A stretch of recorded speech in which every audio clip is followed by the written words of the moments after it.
Hey everybody, Chris here from Testa Speed Shop. As you can see, we have the Coronet in the other bay now, so I can get some work done on my Chevelle.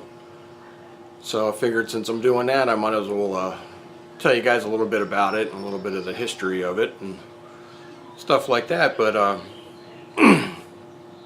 first I want to thank Jed Scott from Scott's Speed Shop for giving me a shout out. I really appreciate it. It means a lot to me. And all the people that subscribed, on his recommendation, I welcome you. I hope you find that my channel is decent enough and you're happy with it. But enough of that. Let me get into my old Chevy here. I bought the Chevelle in April of 1987 for $500, and it ran and drove. I bought it off a guy I worked with. I worked at a gas station when I was in high school, and he couldn't get the car tuned up, so it was shooting flames out of the carburetor because the distributor had seized in it. So I went out and I said $500, and he said sold. So my dad had to come down and test drive it because I couldn't drive. Had a slight miss in it at idle because the cam was starting to go bad. So I pretty much drove it for that summer until I was out one night and I got on it next to some guy and the cam just finally wiped. So we ended up driving it home and tearing it all apart, and put a 350 horse cam in the 307 and intake and carb and headers, and pretty much drove it like that for quite a while. So I'm the second owner of the car. It was sold new in Marsden Chevrolet in Towson, Maryland. I have all the paperwork on it, although nothing is really original on the car anymore. The only thing that is original is the transmission case, and that's about it. The engine's gone, the rear end's gone. Things have been changed over the years. It's still the original color, still the original color of the interior. I had the car painted in 1995, so when you see the paint job on this car is painted almost 25 years ago. It's held up well. It has issues. It has its spots here and there and bubbling and stuff, but for the most part, the paint's still in really good shape. I had rear quarters and 2 rear quarter skins, 2 outer wheel wells, and 2 front fenders put on it when I had it painted. After I had it painted, I had taken the 307 out, and I had put a 69 396 in it that was bored 40 over. Had 049 heads. Had a crane H272 H10.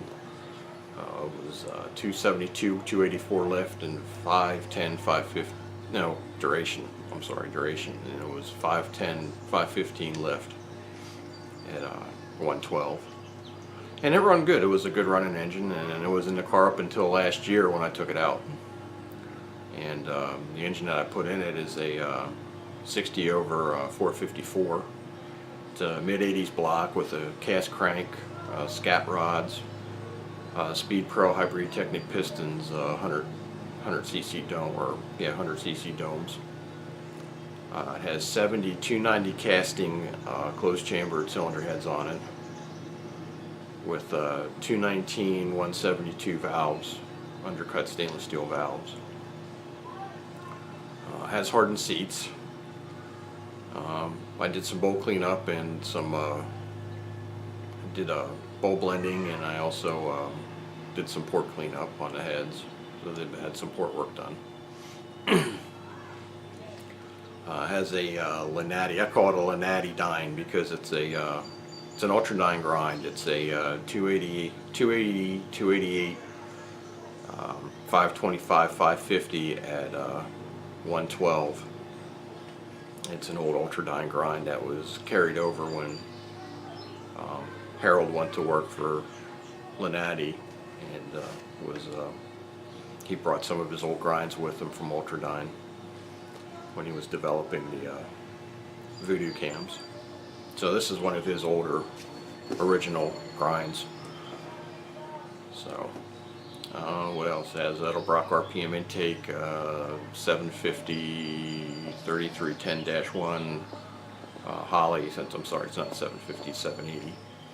It's an original 3310-1. It's probably as old as the car, if not older. And that's about it.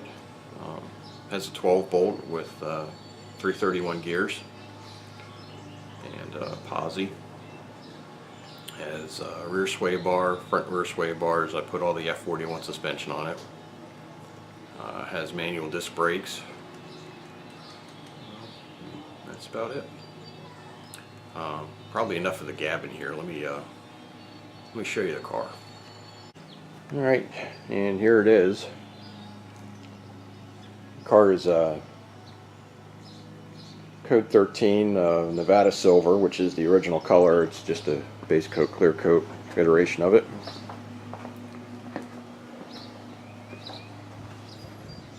Like I said, it's in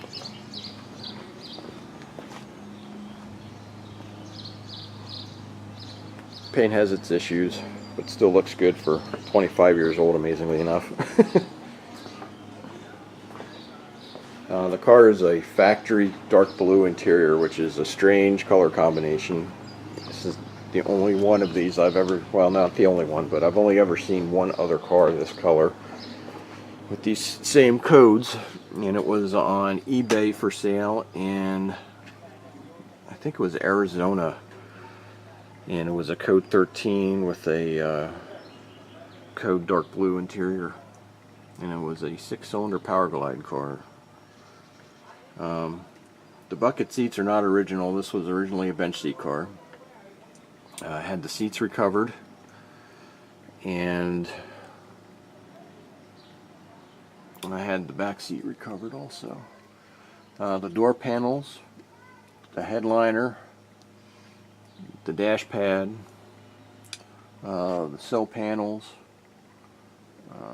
armrests and stuff, that stuff is all original to the car. The carpet is not. I put a carpet in it, but that is all still original to the car. Door panels do show some age. I mean, they're old, but they've held up pretty well.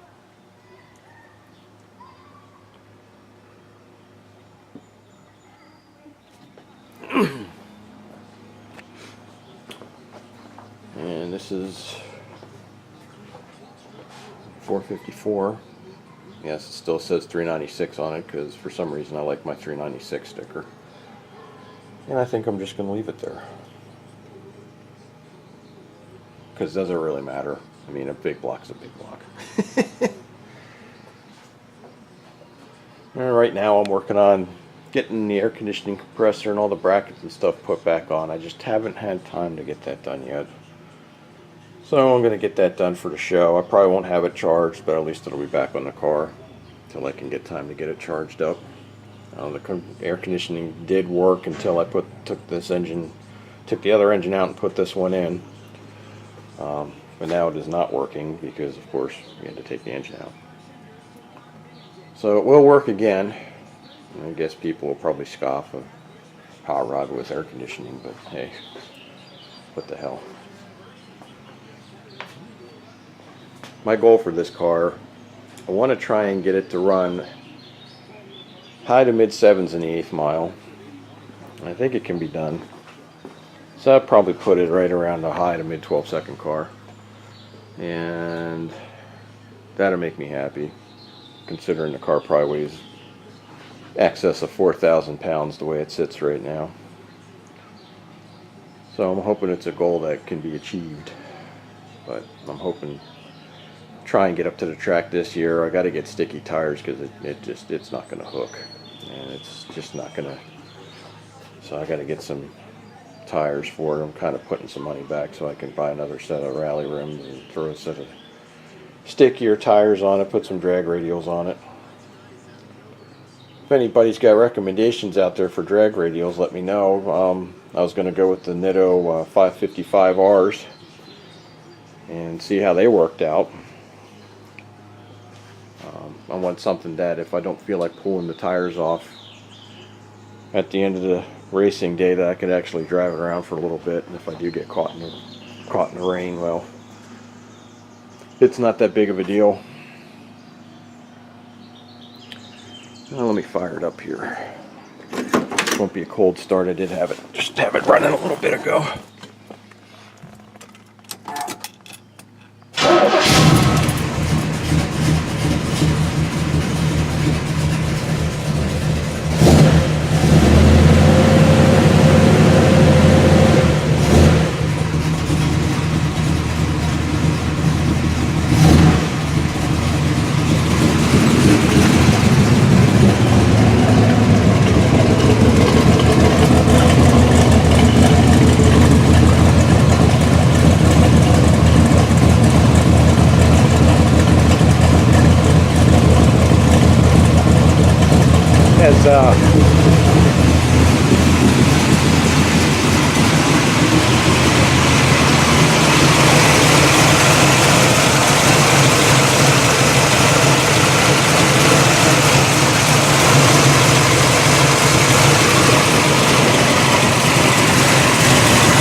Car has a 2.5-inch exhaust with Walker Super Turbos that were put on in 1998. So they're 20 years old. I have one on the driver's side, the actual inside of the muffler starting to rattle.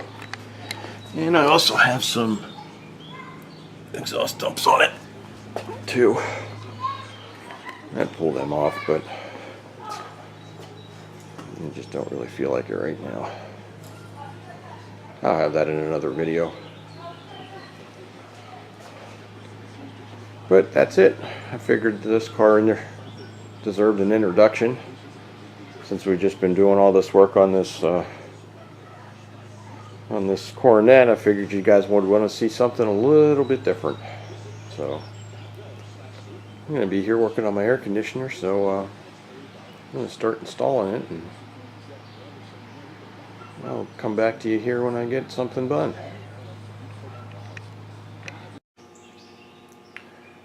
Well, here we are a couple hours later. Got the compressor, got the lines on. Did not get it charged. That's not going to happen until I get back from Ocean City cruise.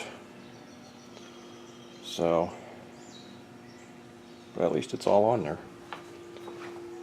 Got the oil changed. Well, all that's left to do now is just get it cleaned up so we can look good on the way down there.